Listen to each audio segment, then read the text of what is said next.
Hello and welcome to Eyewitness Report. In this edition, we highlight activities at the Jos-Bukuru station as services resume fully, and at the Calabar Tinapa, where the state government has regained full ownership of the once renowned business and leisure resort. These and more coming up in a moment. I'm Joke Rogers. Transportation in Plateau State in north-central Nigeria has received a boost for the revival of the Jos-Bukuru train service. Eyewitnesses, including passengers and small business owners, share their thoughts on the service's return and its positive impact on their livelihoods. It's a fresh start at the Jos train station in Dogon Karfe after a full year of inactivity.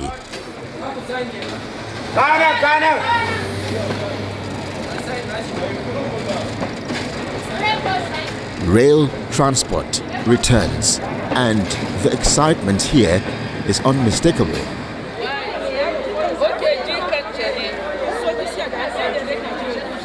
Passengers queue to book tickets, while others wait eagerly as the 6-coach train prepares for another trip to Bukuru in Jos South local government area of Plateau State.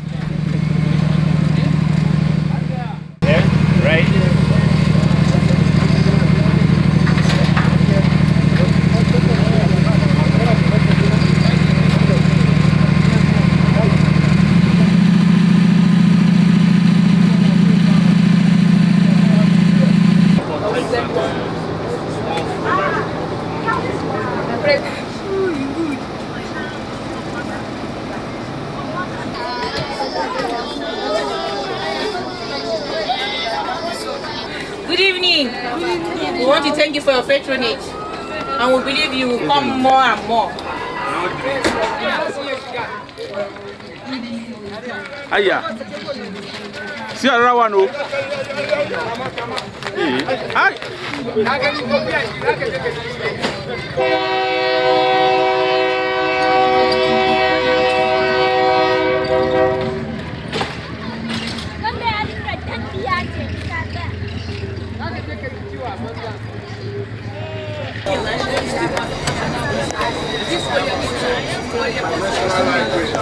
My experience, even I have 400, I can come terminus. Yes, because that's the experience. And then secondly, the other vehicle they can carry, if I buy like lot, if I enter train, they used to carry it. That's what my experience for this train. Yes. I pray that may God leave our governor. May God give him long life. I used to spend a lot of money because if I enter motor from the Kugia, it's 500. Go and come is 1,000. If I calculate it, it's about 30,000 or 28,000 in a month. But when I started enter this train, I was saving money because that 1,000, if I come terminus, I can eat like now. I don't take my biscuit now. I buy biscuit 400, Abi. So they remain change. I don't enter train. That's the what can make me to save money. If I calculate 4 times 28, if you go remove that 28,000, you calculate for 400. I used to save money.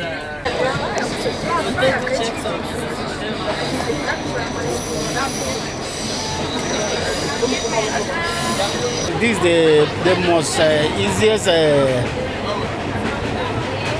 transport in terms of transportation. Very fast. Now we took it from Dogon Karfe to Bukuru. As you can see, we are almost halfway now. Very soon we reach Bukuru within 25 to 30 minutes. In fact, I say kudos to our governor, His Excellency Mutfwang. Nobody is telling me to shift to even a car. Shift a big. No sit down saying now your car. You just sit down like your car, a big shift. That's what no day. It's only by 2 people. You see, there's a space here. So I feel no problem. Very comfort. There's a fan in terms of ventilation.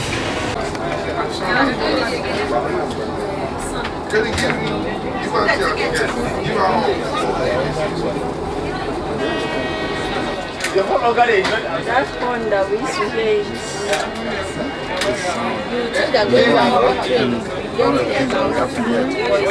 Other means of transportation, the safety. First of all, I want to say, even you can see the comfortability here already. And if it is a bus, definitely you know that it's 4 behind, 4 at the middle and 2 at the front, which is not even safe. That's very certain already. But if you observe this one compared to that, it's more safer. Understand? This one have his own rail, but that one he has to stop, pick other people. Understand? So you meet a lot of people with different kinds of character there. So, but this one is even more safer. The 30-minute journey from Jos arrives safely at its destination, Bukuru.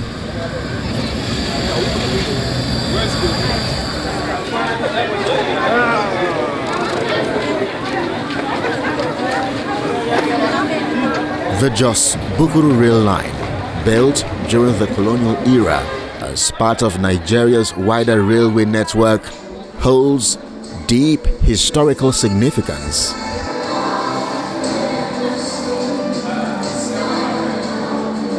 And after decades of neglect, it was revived and upgraded in 2024 through a partnership between the Plateau State government and the Nigerian Railway Corporation. The service was later suspended to complete additional work ahead of its full commercial rollout this year, with the goal of improving intra-city travel and easing transportation costs.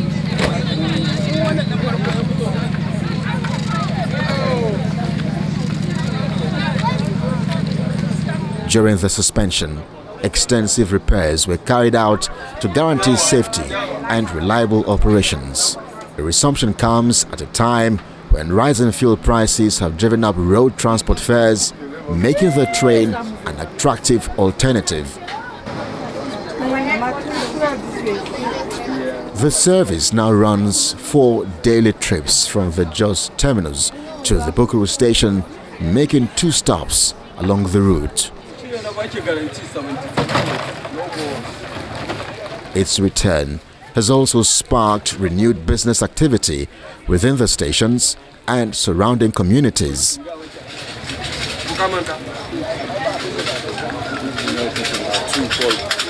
This train service is very good and frequently very well, as we have an addition of our customer. Many people, many passengers, when they drop, they used to come and buy sauce, cup, and other things we are selling here.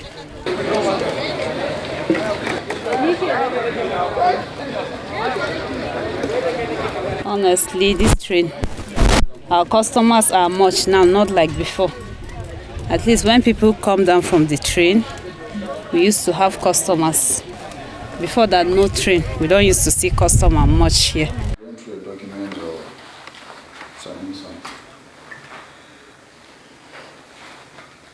The Plateau State government says the train service alongside the newly introduced metro buses will form a reliable and affordable urban transport network for residents.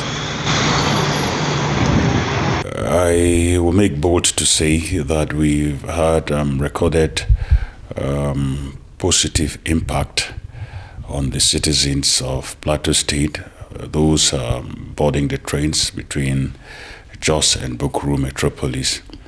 I would boldly tell you that within this period, we've recorded an average of 170 passengers per trip 170 passengers per trip, and 340, 400 per day. Coming from Bukuru in the morning, you have traders and other guys who work in town take the advantage of the train services for 200 naira. You could imagine the rush. We should find time to go to the train station to see for yourself, how passengers rush the services as a result of the rates.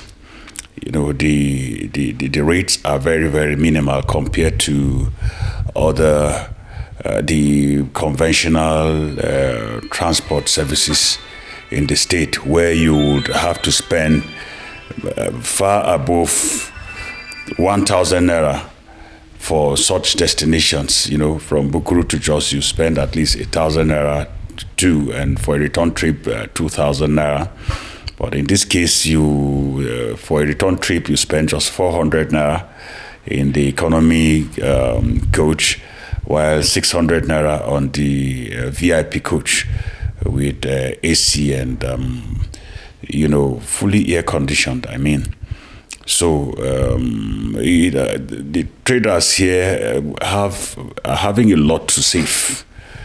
On a daily basis, you calculate, you do your arithmetic within, for a trader who uses the train in a month, let's say for 25 days in a month, to go for trading in terminals or Bukuru, as the case may be, who will be saving 1,600 naira daily.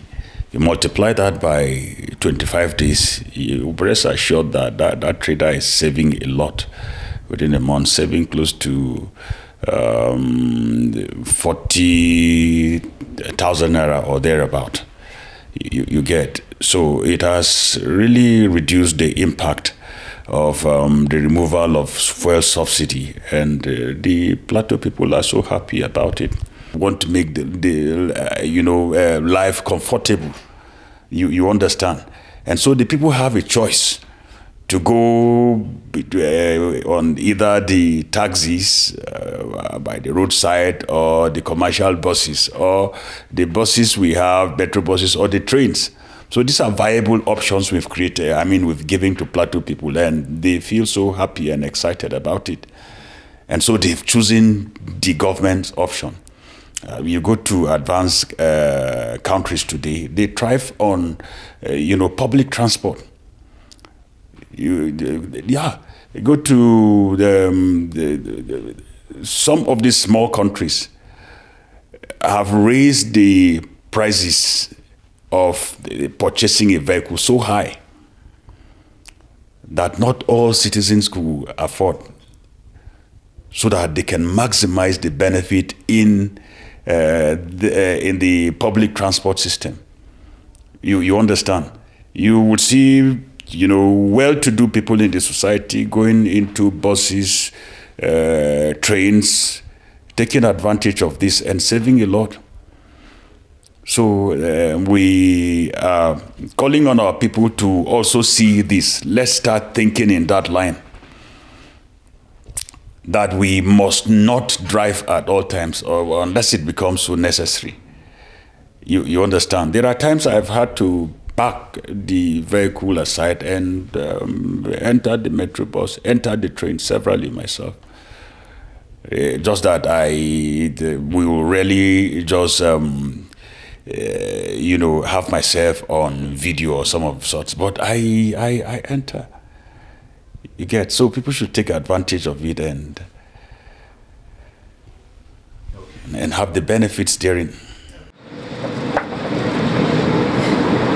The revitalized rail line is part of a broader effort to restore the state's narrow gauge railway system, strengthen regional transportation, and stimulate economic activity.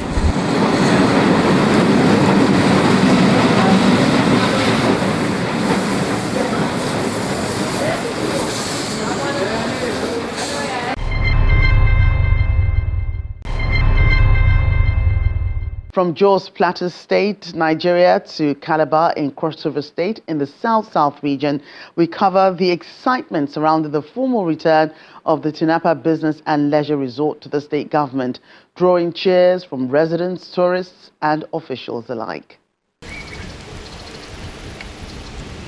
The current state of Tinapa Business and Leisure Resort tells a story of neglect, falling far short of its original vision as a premier hub designed to put Calabar on the map as West Africa's leading commercial and leisure destination. Many of its infrastructure and entertainment facilities have fallen into disrepair due to lack of maintenance. Overgrown grasses encroach on the premises. The monorail connecting Tinapa to the Calabar International Convention Center remains dormant, and the independent power project has not operated in years. Before now, Before the answers. it was busy. Activities was on. The hotel was functioning. The hotel was functioning, and people here were working. Staff in the hotel were working. Then people were coming in for lodge to stay.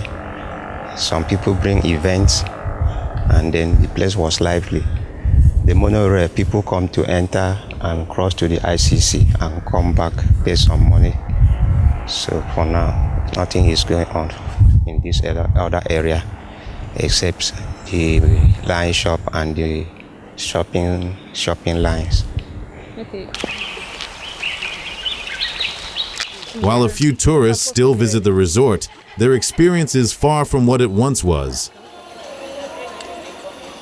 It was the biggest recreational center in Calabar, where a lot of, at least during our childhood, like we come here once in a while to play games and do all of the fun stuff as children we get. So that was pretty much it until we couldn't anymore because the place just died down.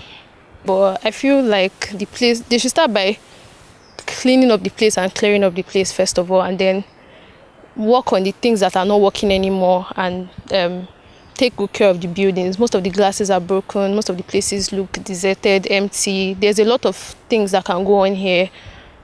Like the shoots that we're doing, they can make a studio available here, a working studio that people can use for pictures. Like a lot of other things, even the game centers, like a lot of game centers can also be opened here and make the place useful. When the place is working, of course, it will create employment opportunities. Like if there's a studio here, there will be people to attend to people when they come here, and it just makes it easier because people directly, like when I came here, I didn't know my way around. So the person that attended to me was the person that took me to where I wanted, because I had to like give them a picture of where I was looking for, because the place is actually very wide, like very big.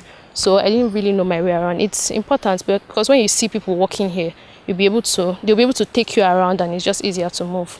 Conceived in the early 2000s by former Cross River State Governor Donald Duke and officially launched in 2007, Tinapa once boasted expansive facilities, an enormous shopping complex, a convention center, luxury hotels, a film studio, water parks, and entertainment zones, all within the Calabar Free Trade Zone. However, over time, financial challenges, regulatory hurdles, and limited federal support hindered its growth and development. We like the government to work on the light and water, because here we normally use solar, and sometimes we normally face challenges due to rain. You understand? So we would like government to look into the light aspect when we have light in this our road, so that when customer want to come in and they will see this place is lively. And before coming in, before getting to this place, there are some customers, if they are coming in, this place is dark. So they will just lose interest and they will go back. You should make sure that the grasses are cleared, because most customers, when they come, when they see how the place is rough and how the grasses are grown, it will be like, are we not taking care of the place?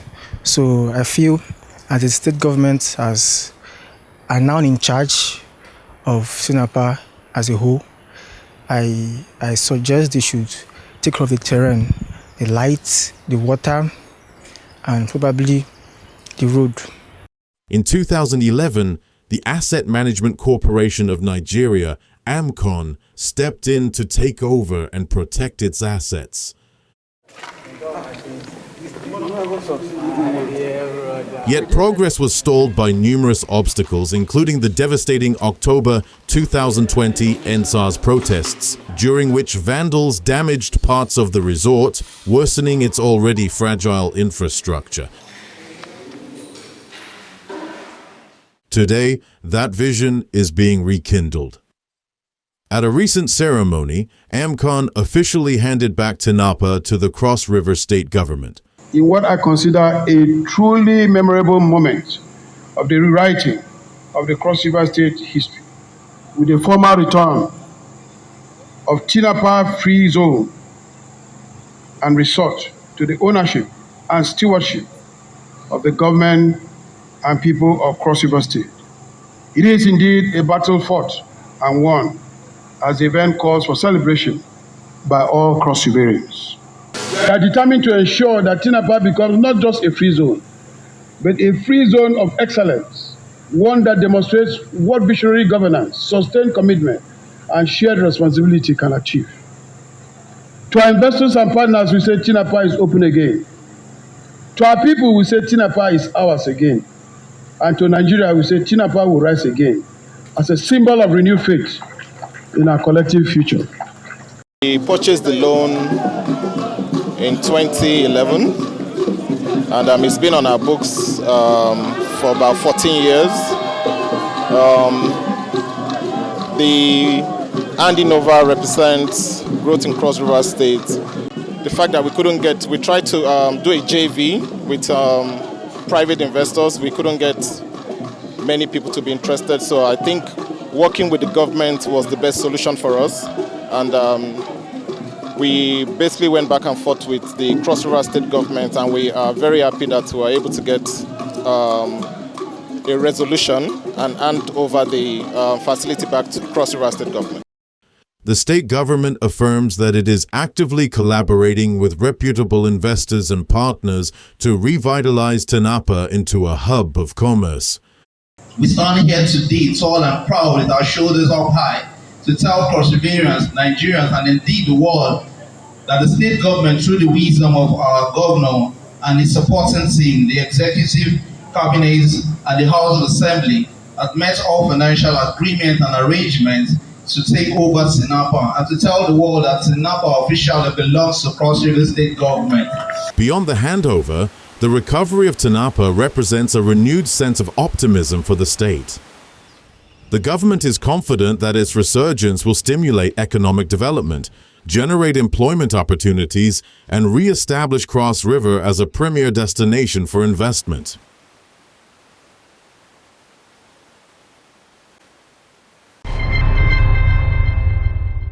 As an eyewitness reporter on this program, you have a special opportunity to bring public attention to issues in your community and alert the relevant authorities. To do this, stay observant of your surroundings and capture notable events or situations with your mobile phone.